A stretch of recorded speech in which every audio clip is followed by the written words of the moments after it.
Welcome to Discover Marshalltown. I'm your host, Denny Gravenbauer, and we want to welcome you on this local TV station on MEC TV. And Discover Marshalltown is a program where we talk about people, places, things, different culture ideas, different things in our community. And what a better segue than to bring in the executive director of the Marshall County Community Foundation, Bettie Bolar. Thank you. Bettie, welcome to Discover Marshalltown. Thank you. You know, the Community Foundation, there's some people, a lot of times I will hear, they'll have questions. They want to know, what is the Community Foundation? And I thought the best way to start the show off today is to talk a little bit about maybe the history, how it became, and I guess where you're going to go with it. All right. Those are all good things to talk about. This could take over the whole show right here, but yeah, turn me loose here. Well, let's talk about why a community foundation, and then we can talk about what and how. Community foundations have really been in existence for well over 100 years. We're much newer than that in Marshalltown, of course, but why community foundations? And community foundations are built upon just what they say, the community. It's not a private family foundation. It's not a school foundation. It doesn't have a specific entity that it supports. It supports the entire community. Now, Denny, when I say community, I really mean county. And I know you're going to be interested in No, I know it is actually the Marshall County Community Foundation, and for that very same reason. Yeah, we support the entire county. So we're broad-based, and we support all the good work that other people do in the county.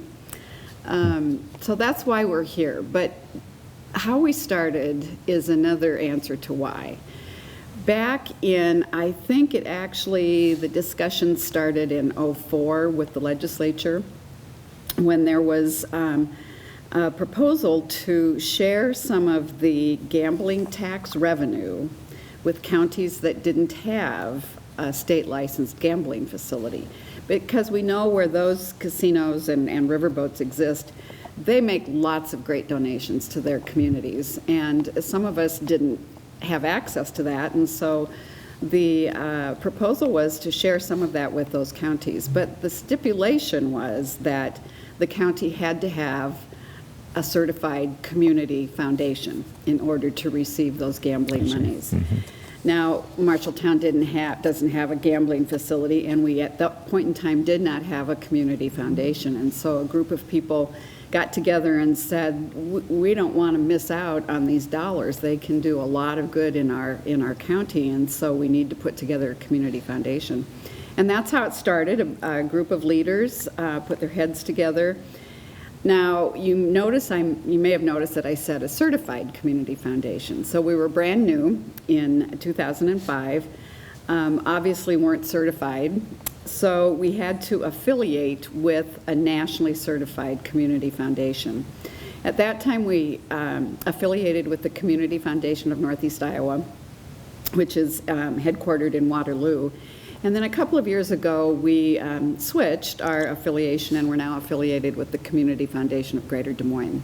I remember John Cahill was really very aggressive in promoting this and for the community. And he came to me when I was doing work out of the fairgrounds, and he says, I want you to fill out an application. He says, I'm not sure you're going to get it, but I want you to fill out an application, because they wanted different venues too. Mm-hmm. And at that time, and you might be right about '04, about 12 years ago or so, because nobody heard what knew what this was, right. And we filled one out. We didn't get it the first year, and but he needed people in there. And as you and I both know, John Cahill was so great in putting things together and then making things work. Yeah, absolutely. We miss John, don't we? We do, because he was so powerful for the community. Yeah. He was the first chair of the board. Mm-hmm. When the group came together, they had to, of course, form a board and bylaws and that kind of thing. And John stepped up to be the first chair of the board for the Community Foundation. And then when John passed away, we started a permanent endowment in his name, so that there would be dollars forever to support the efforts of the Community Foundation. So when the foundation first began, it had began just on gambling revenue, or not revenue, but actually taxes, I think, on that. Right. And I don't know how far you can remember back or can go back on. How was those first ones handed out? I mean, even though I applied and never got one, I remember sitting down there when Carrie Barr was involved, and I'm trying to think of some of them early members that were very instrumental in putting this together. But how has that changed from 2016 to versus back in the early going of this? The biggest change is the amount of money that we're able to award.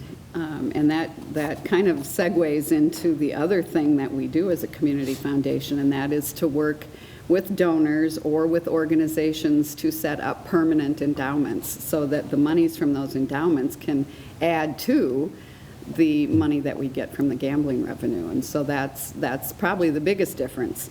We have always been a board that all board members want to review the applications. I think actually the application has gotten a little simpler too, so you might want to. It might. Yeah, we've streamlined it over the years, I think. But there's an application that nonprofit organizations can fill out, and then they all come to our board of directors, and they have a scoring rubric that they use to score them, and then they debate and they debate and they debate on how to divvy up the dollars, because we never have enough dollars to fund everything that's requested.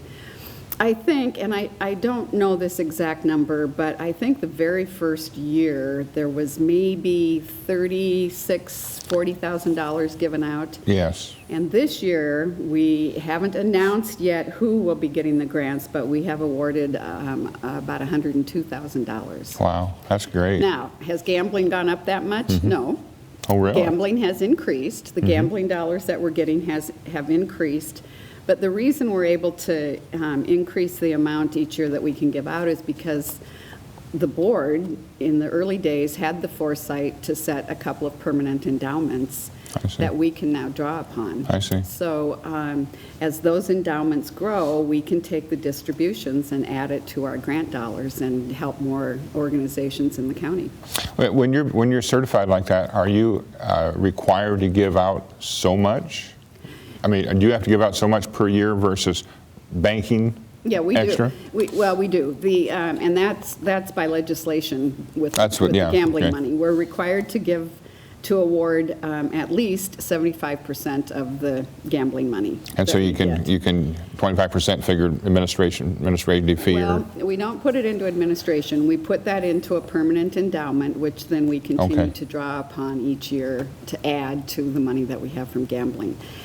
Whoever designed this at the legislative level and at the policy level really did a very good job. And once again, Iowa is kind of the envy of a lot of other states with the system that they've put together, because they required at least 75% and then encouraged the other 25% to be put into a permanent endowment.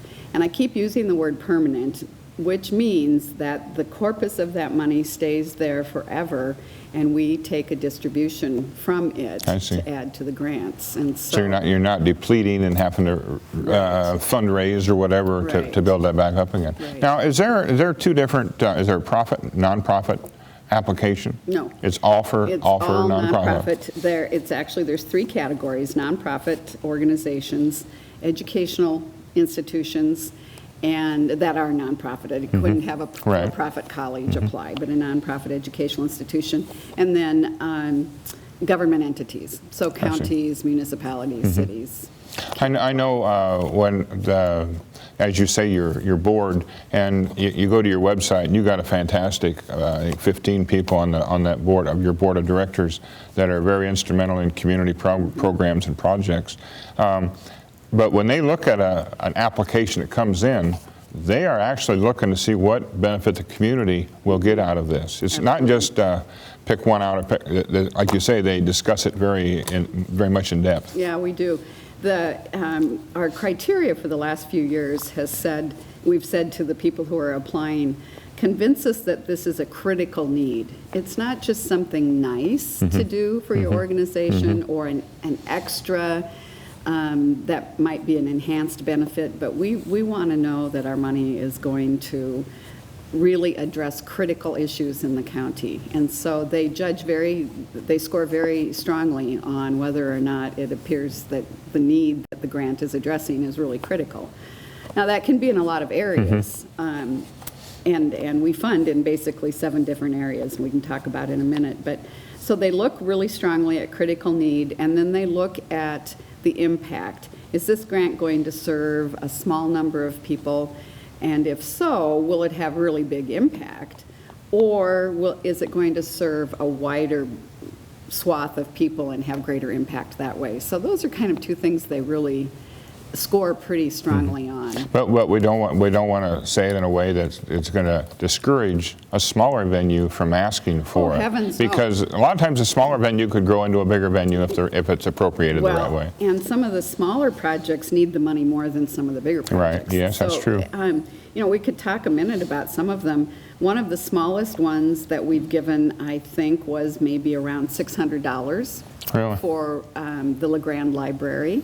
To bring in a couple of speakers for their summer program. Sure. We have funded a couple of projects in Clemens, which the first one we did was for a playground, and they convinced us that in that small community, they really needed a place for those kids to be, and we felt that was truly a critical need in the city of Clemens. And so when they dedicated it, they had a community celebration. I don't know if you were there that year. It was great. I went over because they were going to acknowledge the Community Foundation. And the number of people that attended, the kids that were out playing in the park, it was a wonderful activity for a small town, and I was just so proud of the fact that we were able to be a part of that. So, really, critical need and impact doesn't have to mean a big project. It means that it's really important for that organization or city or municipality that's applying.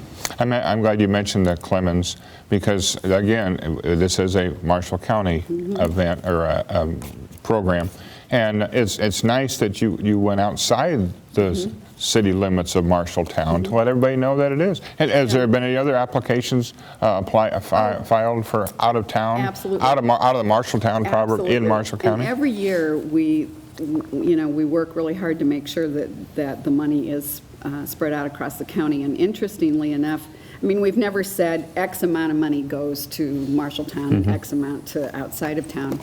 But it's worked out, and I did an analysis of this a year ago. It has worked out most years to be pretty proportional to the population. Really? So the 100,000 that we give out, the highest percentage is in Marshalltown. That's where the highest percentage of population is. But it's kind of just worked out that way. That's a neat way to look at that, I guess. So there have been projects. I said this not too long ago, and then I got an application. I think we have funded something in almost every community in the county. Really? Well, we see all of our communities in the county do have something going on, and that's neat that you did the Heritage Library over in LeGrand, and that's neat to see that, because a lot of times at small communities, I'm sure feel like nobody cares about them, and it takes a program like this to show them that we do care. Yeah. There are people that care. I want to talk about another program in LeGrand because it addresses the other side of what we do. We have the grants that we award, and then we really work with donors to set up their own endowments to help continue those organizations. So a few years ago there was a program, and now it has been implemented permanently, where someone who has an IRA, is 70 years and a half or older, you're required to take a distribution from that IRA, and it's taxable. But the government has now said that if you take that distribution and you roll it directly into a nonprofit organization, it's not taxable because you're not taking the money yourself. So a few years ago, a couple from LeGrand came into my office and said they were part of the original committee that built the community center over there, and I'm sure you've been there. Sure. Oh, yeah. It's the amphitheater and everything else. The amphitheater is the coolest place and serves the community so well. And so they said, a lot of the original people on that committee are gone. They're leaving or they're passing away. And so we want to set up a permanent endowment to make sure that there's always money for repairs, maintenance, whatever that building might need. And so they did. And The fund has grown each year, and it's... So you administer that money for We them? do, and Really? so the city- I guess I didn't know that. It's now under the city, of course, and so the city can apply each year for money from that particular fund. And now, of course, over the years, we've promoted that to other people to add to it. It was Mac and Chilena German. I don't know if you know them from Heard the name. They set it up, and what foresight they had. And so we've encouraged other people to add to that fund so that there is always money for that community center. I know I've been to different programs where the foundation has put on, or different events we've had, whether with the ambassadors or whatever. But you always, that's always a promotional plug that you're throwing out there for people. Yep. And there's always one or two people that really take an interest in being involved in that and doing something like that. When I started with the organization in 2011, and I think at that point we had maybe 3 or 4 permanent endowments that were under our umbrella, and we now have 28. And Really? so, yes, people are beginning to understand Really? the value of that. And here's my example. We gave $100,000 this year. Over the 10 years, it's been about $1 million that's been infused Wow. into the county through the Community Foundation. Now, what could we do if we had that $1 million every year instead of every 10 years? Well, we could do that if everybody planned to give even 1% of their estate to a Really? fund with the Community Foundation. In fact, it would be more than $1 million a year, but I'm always conservative on my figures there.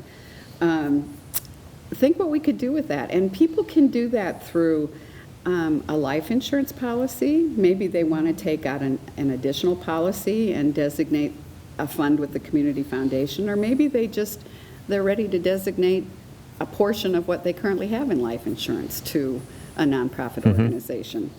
They can do that with the IRA rollover, as I mentioned, stocks, securities, farmland. Some people are ready to move off the farm. Their kids don't want it. The kids are who Sure. knows where. They are not interested in farming. But when someone has worked the land for as long as many of our farmers have, it really pains them to have to give up their land. Sure. Well, if they can give a portion of that to benefit a nonprofit that they really care about, that makes that transition a little easier. And that is something that we can accept and handle, is gifts of grain, gifts of farmland. Really? And as simple You could as be cash. out shoveling grain here, Well, out of a truck. Probably not me, but yes, we could do that. Now, I guess with the I guess the world economy and so on, are you bonded? Is the foundation bonded, secured? How is that? And believe me, I'm no economic analysis, so I don't even know if I'm saying this the right way or not. But how do we know our money's protected? Yeah, that's a really good question, yes. That's why we are affiliated with a large nationally certified foundation. They have all of those protections in place. Okay. And they serve, for Marshall County, they serve as our legal and fiscal sponsor. And so they have that covered. So there's that backing's behind. There is that backing. Now, I will say that the endowments, whoever sets up the endowment can determine how they want it invested to a certain extent. But as we know, those go up and they go down, and they go back up and they go down. But over the years, the average rate of return at the Community Foundation has been about 8%. Really? Yeah, and I've been there in 11, which of course was right after some really bad years. The rate of return has been even higher than 8%. Really? So, I think people can feel pretty comfortable with the endowments that they set up with the Community Foundation. We talk about your board of directors, and again, 15 really great people that are on that board. How often does your board change? The board members have 3-year terms. I see. They can serve 2 consecutive terms, and then they have to be off for 2 years, and then they could come back on. And we've just had that happen where someone who was on the original board has now come back on. Really? Mm-hmm. So, and most people are, will serve their 6-year terms. Well, it's got to be an interesting board to sit on. I mean, whenever, I guess you and I have been kind of doing this a lot forever. Hate to say ever. Yeah. But it's rewarding to see the looks on faces when you give them in May when we go to that program and we hand that money out. Mm-hmm. That it's interesting to see how excited they are. Yeah. One of the things we also implemented with our board members is they are assigned to be a liaison. Each grant recipient has a board member that's a liaison for them, and so they go out and visit during the year as well. Besides being there the night we give out the awards, which, by the way, is now in March. In March, okay. May, but it's now in March. I remember in May. So yeah, they get a chance to see firsthand some of the projects that they have helped to fund. Mm-hmm. And that's neat to see. Now, I was going to ask too. Now, is this grant a matching grant? Do the community have to show that they're also putting up, say, $600 for like Clemens did? Right now, our requirements are pretty open, and we do not require a match. But I will tell you, it makes the application much stronger, and it's something that, the board will look more favorably upon if the organization has some other source of funds as well and has done some fundraising or... shows more, I don't know if credibility is the right, or accountability. Accountability, and it tells us that they're really going to make sure that the project is completed, that, they've got a lot of other buy-in from... other entities. And so, yeah, we don't require a match, but we certainly like to see that. And any surprises that went through your year of, and okay, so you let your grants out in March, so I'm sure that the whole cycle starts over again. Maybe you take 30 days off, maybe you start right after April 1st, you can start applying again. Yeah. Any surprises of things coming? What's been your greatest memory, or thoughts of greatest accomplishments? Let's put it that way. Greatest accomplishments, boy, that's hard. I'm glad I finally stumped you, Betty. You stumped me. I would have to say probably overall, we would say that being able to give back $1 million to the community to the county over that is quite an accomplishment. That really is. That's a pretty big accomplishment. Surprises, when you mentioned that, I have a couple. I knew you'd come up with something. Oh, well, a few years ago, the City of Marshalltown Park and Rec applied for funds to do the Frisbee golf course. Do you play Frisbee? Well, I use it for my wellness because I throw it and it never comes back to me. So okay. I go chasing after it. All right. Well, the Frisbee golf course is a great place to chase it. So, we saw the designs on paper and we heard about it, and they gave us a nice report, and so I dragged my family over there. I said, let's go play Frisbee golf. And you know what surprised me? The day, and we've been many times since, every time we've been there, there are multiple groups of young people from outside of this community coming here to play on that particular Frisbee golf course. I've heard that. And I'm one of those skeptics. I can't believe that, but I've heard that. And they say there's leagues, there's tournaments, all kinds of tournaments and things like that go on. First day we went out there, we had to wait to tee off. You're kidding. Because it was a tournament and the teams were going. Now, if that's not a benefit to the community, I don't know what is. Whenever you can bring people in from outside, plus those of us locals that were out there losing our Frisbees in the pond. One thing about a Frisbee, it's easier to track than a golf course, than a golf ball on a golf course. Yeah. So. But yes, we did lose a Frisbee in the pond the very first time. That does happen. Yeah, I'm sure that pond is quite full of Frisbees right now. But anyway, that was a surprise. The other surprise that we had, that was a really fun and pleasant surprise. The other surprise is that there's an organization called Integrated Health Services. They're sort of a branch of the mental health center, and they work with people who are chronically mentally ill and have been struggling for years. And so they applied for funds for emergency supplies for people. And what we learned was that frequently someone will be released from a hospital, a mental hospital, on a weekend. Now, Denny, why? And they'll come home on Friday, maybe have no place to live, Wow. and certainly don't have the ability to buy their meds. Now, some people do, and you know, it's not everybody, but there are those cases where they just, you know, come back to the community with nothing. And so the funds that we provided them with created a pool of emergency needs for them. And they've been very, very, very judicious about how they use that. And we just couldn't be more proud of that one as well, because those are folks really, really in need. Well, I'll tell you what, Betty, you're helping a lot of people that appreciate and try to put on a program. I know I've done a lot of different programs, and you always need somebody like this foundation behind them to support them and back them. Now, if somebody in the that's watching this wants to get involved, we'll put it up on the screen, but why don't you just tell us where they can go? How do they get a hold of you? The best way to get a hold of me is through email, and that is cfmarshallco@gmail.com, CF Marshall CO, Community Foundation, Okay. Marshall County. And you'll put that up, I'm sure. So that's the best way, because I am part-time and I'm not always in Okay. the office, but we can also give you the phone number.